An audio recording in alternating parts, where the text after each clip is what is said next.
remarks about this is the best media group in the country, so come through today. There's some pressure on you, okay?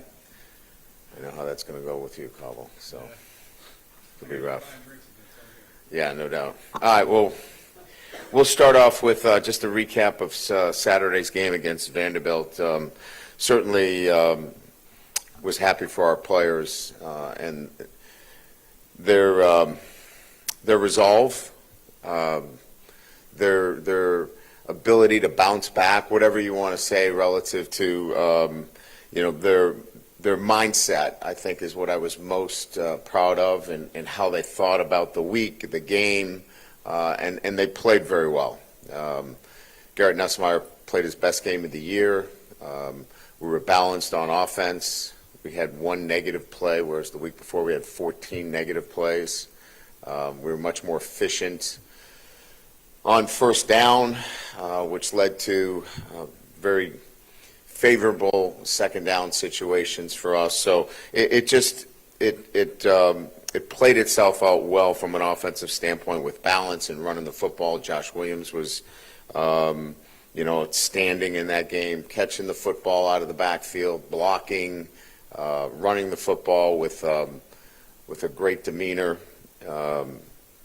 Will Campbell was outstanding, played his best game individually on the offensive line.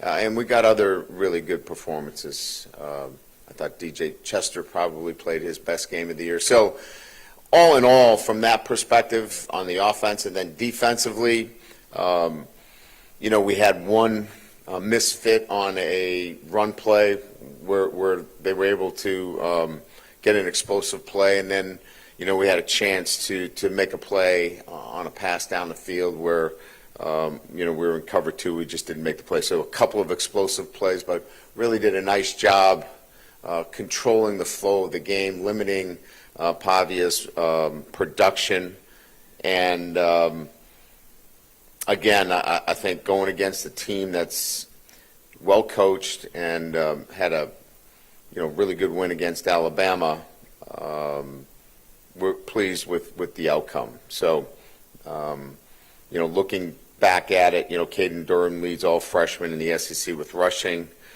We've got 3 players with over 50 receptions. Nuss is second in the SEC in passing touchdowns, total offense, and in touchdowns. And, I know it's not sometimes you look at some of the sexier stats, but Damian Ramos set a school record for consecutive PATs, now at 121. And that should not get overlooked. So a much-needed win, but a win that our players really took full accountability during the week, led, and when you have a team that leads from the inside out, you see that performance on the field. So we'll continue to work on that this week and look to duplicate that against an Oklahoma team coming off a great win against Alabama. This is their first game in Tiger Stadium, and a team that presents a number of different challenges. They ran the ball extremely well this past weekend. Jackson Arnold, I think, is an outstanding quarterback. He can throw it, but rushed for 107 yards and 2 touchdowns. Rushed for 131 yards on 25 carries. So, I think everybody here knows our history with the quarterbacks that run the football. That will be a challenge for us. They have an offensive line that is coming together, and a defense that, as you know, Coach Venables is the longtime defensive coordinator at Clemson before he became the head coach at Oklahoma, and just does a great job. I got a chance to go against him several times at Clemson, and they mix things up. They make things complicated. They give you a multitude of different looks. It's a good front. Danny Stutzman is an All-American linebacker. So this would be a great way to finish off the regular season with a team that's coming in off of a great win. Both teams looking to finish the season strong. So with that, we'll open up to questions. Coach, right here, you mentioned after the game on Saturday that you saw a lot of maturity from the younger players. Can you talk a little bit about that, and just what does it mean to have a guy like Josh Williams and Will Campbell and these guys who've really kind of set the tone, and how important that is going forward for this program? Yeah, look, as I said, right, when players decide that they're going to lead from the inside out, it's also about, those actions become mirror actions for the younger players. They see how that's done. So when you get a Trades Green or you get a Caden Durham, and they see how that's done, that modeling takes effect, and you can see that, through the week. There are times where you wish that happened earlier, right, where those guys got up and were vocal. But I think they were growing and learning as well in terms of how to be leaders. But clearly, when you have veterans like that step up, it affects the younger players because they see how it's done, and they want it to be recognized as well. So their efforts were recognized by the way that they practiced this past week. Hey, Coach, what defensive challenges does Oklahoma present, especially after this last game, how they shut down Alabama? Yeah, so, they have a new offensive coordinator, as you know. They made a change in the offensive coordinator position earlier in the year, and it really changed the dynamics of the offense. The offense is now, it was averaging close to 85, 90 plays a game. I think they've had 62 plays their last two games.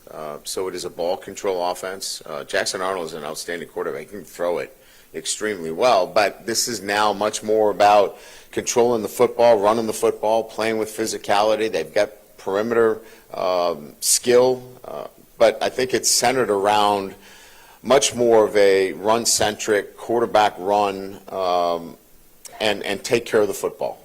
They had turned it over quite a bit. I think they might have been near the bottom of the country in terms of fumbles, and so I think they wanted to clean that up. And so you're seeing a much more controlled offensive structure now than you did earlier in the year. Hey, Coach. We saw Harold Perkins at the game on Saturday. Yeah. Just curious if there's an update on kind of his recovery and if maybe there's been any conversations about what his future could look like.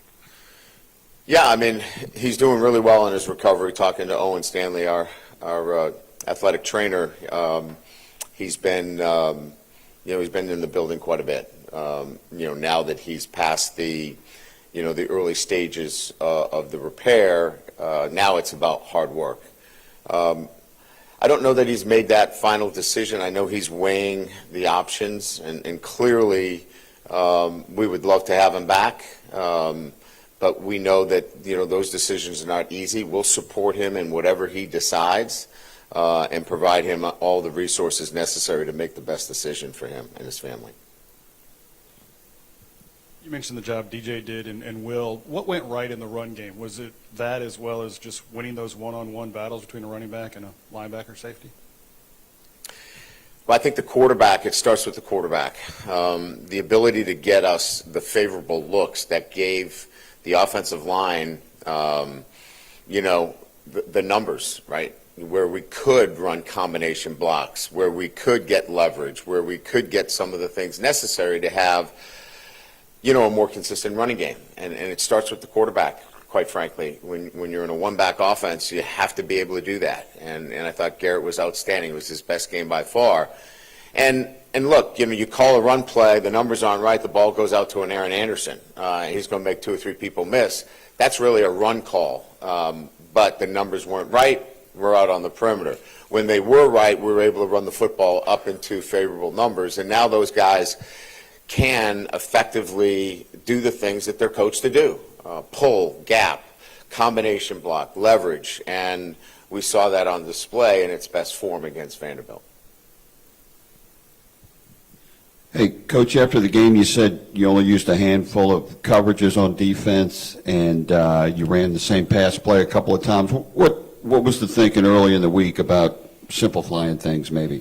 I think it went with the whole theme of what the week was about, and that was players taking ownership and coaches putting our players in the best position to succeed. So we didn't have execution mistakes. And as I think we all know, sometimes in my career, I've always looked at, if there's a lot of mistakes, there might be too much information. You might be doing a little bit too much. So we simplified some things, felt like we put our players in a really good position to succeed. And sometimes what goes hand in hand with that is simplifying some things. Now, obviously, you can't talk about recruits by name, but y'all have taken a quarterback in each of the last 2 classes. Now that you don't have one committed, just kind of what's your plan at that position over the next few cycles, maybe to build on that spot? Yeah, I think we'll always look at taking a quarterback each year, and we'll most likely take a quarterback again this year. We look at the calendar year a little bit differently than just, December. We have a February signing period. We have a transfer portal. So we'll continue to look at that and see how that best fits our roster. But I can tell you this, that the overall roster is much more important than one particular position. As much as we want to take a quarterback at this position, I think what's more important is the overall health of the roster. And so if it ends up being that we do take a quarterback, that's great. But I think our eye is on the strength of the entire roster. Brian, you're right. At the linebacker this week, it looked like there was some change. Greg Penn played his fewest snaps. Devon Keys played a bunch. You mentioned West Weeks playing. Was that matchup, or was there an injury, or what happened there? No, I think we just wanted to take some of the snaps off of Greg. West is somebody that had been banged up, Matt, most of the year. He had not been 100%, and we wanted to get him in this week, and in particular against a team that is a downhill, running football team. It just matched who he was. So nothing that Greg did. He's had an incredible, season for us. Devon Keys is played the last 2 games at the Sam linebacker position. We've chosen not to go with the star because of the nature of the teams that we're playing, and that could be the case again this weekend. Ryan, following up on Wilson's question, there were some comments from the announcers during the game that you said maybe the recruiting realities in the wake of the decommitment might allow you to free up some money and be more aggressive in the portal. I know you've talked about you want to build a program through high school, but is this year where maybe you try to take the situation and work it to your advantage? We'll be very aggressive. I think everybody that's followed us knows that we went very aggressive in the transfer portal. We put together a defensive line using minimal resources.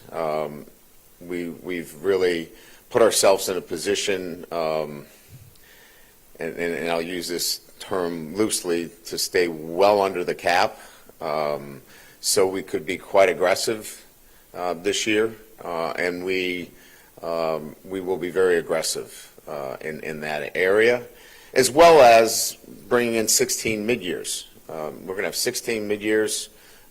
We think that the program, in terms of the culture and the standards, are such that we can do that now, where we can bring in 16 freshmen and maybe one of, if not the largest, transfer portal classes as well.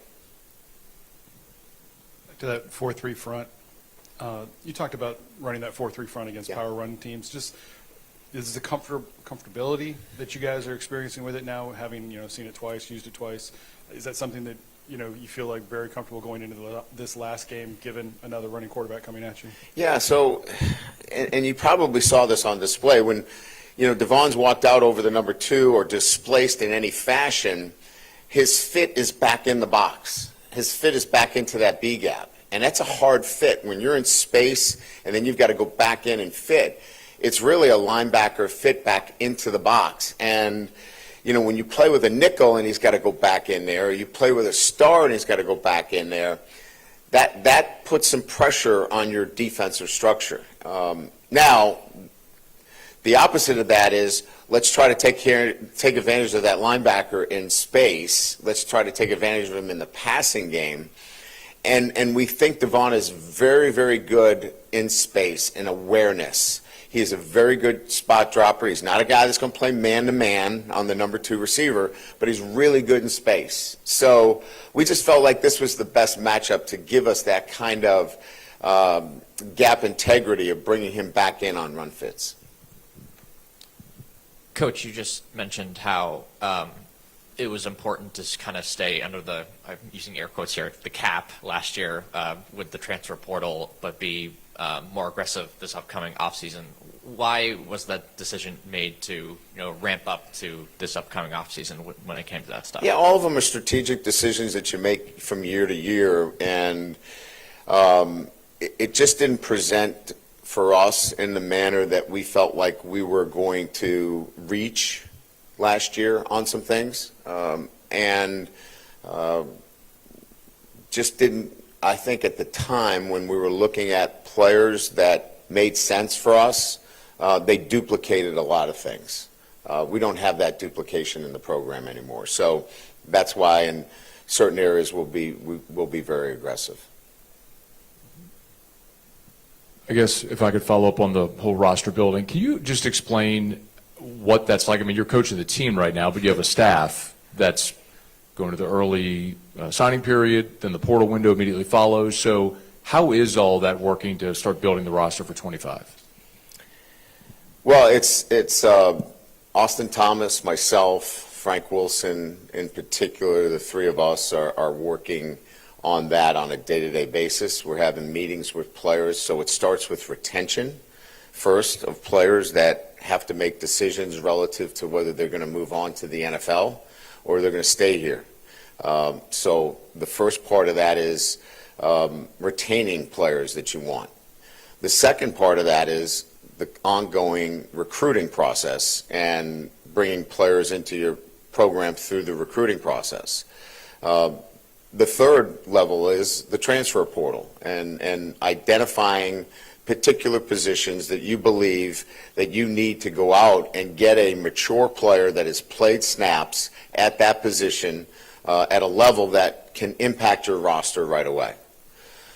And then the fourth is, who are the guys that are going to stay on this team? And you're evaluating those players that have stayed above the cut. So there's a lot going on as we continue to work on our football team to get W's and to have positive outcomes. So there's a lot going on right now in college football, and it's caused a lot of gray hairs. It's caused some guys to say, I think I'd rather be doing something else. I'm excited about it. I'm excited about what the roster can look like. I'm excited about what kind of football team we can put on the field. And it's going to be a fun couple of months. You sort of hinted at it there to kind of stay on the topic. With rev share, first of all, do you think NIL here has kind of improved over the last year to the point where you kind of need it to be? And how does that change in any way next year with rev share potentially coming online at the House settlement passes? Well, I mean, I think we can say it's a fait accompli that rev share is here, right? I think the long form from the courts is pretty clear in terms of what that's going to look like. I think everybody has got an idea of what those numbers are going to be. That will kick in, sometime in the summer. It's what you do prior to it kicking in. And that's really where everybody is keeping their cards close. And because that is the accelerator, right? You want to accelerate and be able to retain. You want to be able to go out into the transfer portal, and you want to be able to do that before revenue sharing. So you can begin to, if you will, balance off what your roster looks like in terms of the numbers when everybody comes into one locker. And if you just waited to revenue share, it's going to be a different look for different players. you can balance things off if you're aggressive here in the next few months, and that's what we plan to be. And Coach, over here, so I know Paul Mubing had to step in Yeah. for Garrett, and how he's progressed, stepping in a tough spot. And you talk about the play of DJ Chester as well in the interior. How much has Paul and DJ, how they've evolved as gotten more and more playing time as the season's going on? Yeah, so there were markers there that we were really, kind of excited about. Throughout the entire season, we're in a weight training program, and, we do, obviously, monthly we're testing our players, and DJ, his numbers have continuously gone up through the season, his strike numbers. We felt like that was something that needed to happen, the strength numbers. And he's at a point now at the end of the season that he's gotten to what we feel like is the standard of what he needs to be minimally at that position. Now, the growth will have to happen in the off season for him, but he's gotten stronger during the year, and that's now allowed him to handle a lot more of the one-on-ones, and he was able to do that this past weekend very well. Paul moves very well. It was changing his body type. It was getting him leaner. It was getting him physically stronger as well. But he's very smart, and he has the ability to move his feet, get up onto the second level, and do some things, quite well. And so we'll see how this all plays out in the off season. But you've got a couple of guys there that are sending at those positions.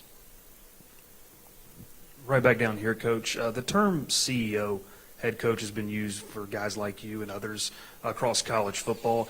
How have you seen just this new influx of so many different things maybe change your role of being more hands-on? We obviously heard of in the play calling aspect, but also off the field as well. Where do you feel like you've adapted in that? Well, I get worried when I hear CEO, because then I think of an office and sitting in an office and having conference calls and meetings. Look, at the end of the day, you have to have relationships with your players. If you can't have those relationships with your players, then you can't get them to do some of the things that we had them doing last week. And so the head football coach today, and in the SEC in particular, it's a head coach-centric position, meaning contracts go through him, roster decisions go through him, decisions in terms of how you want to play offense, defense, and special teams, personnel, standards within your program, culture. There's a lot going on there. But what you can't miss is you can't be in those meetings all day and sit in your office and miss the relationships with your players. If you do that, then you are a distant CEO, and you're probably not in this business very long. Just want your thoughts on the senior class you're going to honor this week. In particular, Josh Williams, who's earned 2 degrees, got like a 3.7 GPA, good player on the field. The example he set. Could possibly be somebody in journalism, right? Could possibly sit with this esteemed group, right? No, I mean, I appreciate you bringing that up. I mean, we've got 21 that we're going to honor prior to the game. Zy Alexander has been a great addition, right, coming in from Southeast Louisiana. Garrett Dellinger has been a stalwart for us. We all know about Kyron Lacey and what he's done. Greg Penn, we talked about. Miles Frazier, 3-year starter. Braden Swinson, what a year he's had, right, in terms of coming off the edge. Parrish Shand, I mean, Swiss Army knife for us. He's done a little bit of everything, kind of unsung. He's played end, he's played tackle, he's our personal protector on punt, running down the field. Invaluable to us. Gio Paez has come in and given us snap after snap, hasn't missed a snap. He has just been a workhorse. You talk about eating innings up. He's a guy that eats innings up for you. He's just been a workhorse for us. Savion Jones has just had a monster year. His pass rush has been great. So just and there's others here, but just those guys have meant so much and have just dedicated so much of their time to the program. I mean, I know, we had that 3-game losing streak, but, I reminded these guys, they've still won 11 of their last 15 games, and they've had an incredible night schedule. where they've won 15 out of 16 games. They've done some great things, and really proud of what they've done, and it'll be a great tribute to them, so thank you. You know, John's done it once. I think maybe he's done it twice. He might come out for the trifecta. We'll see. But he's been around, and he's working on his master's degree right now, and it's great to see that. Yeah. With a guy like C.J. Daniels, how much has he been working through this year, and what effect has he had on your offense? Man, first of all, he's a great leader, and he's been a glue guy for us in terms of consistency every single day, playing through a more significant injury than maybe people realize. He's had a pre-existing condition, a heel injury that is almost a dislocation that I don't know how he does it. He practices, and we're careful with his practice during the week to get him to Saturdays. And then on Saturdays, he's just so consistent. He's down the field blocking. He's one of our best, if not our best blocker. He's precise in his route running. He's got strong hands at the point of attack. And we're just excited about having him with us, and all indications are that he's going to be back next year. What are your Thanksgiving Day dinner must-haves? Must-haves. Well, I love the white meat turkey with the gravy. Mashed potatoes are a must. And then I'm a traditionalist, I think, in those things. And then because of those turkey enzymes, I get a little bit sleepy. I need a couch. And I don't necessarily watch the football games, but they can be on as a backdrop. So maybe a good nap this Thursday afternoon. Thank you. Appreciate it. And you did great. My family will be pleased. Say they're going to clap for you, too. Best questions all year.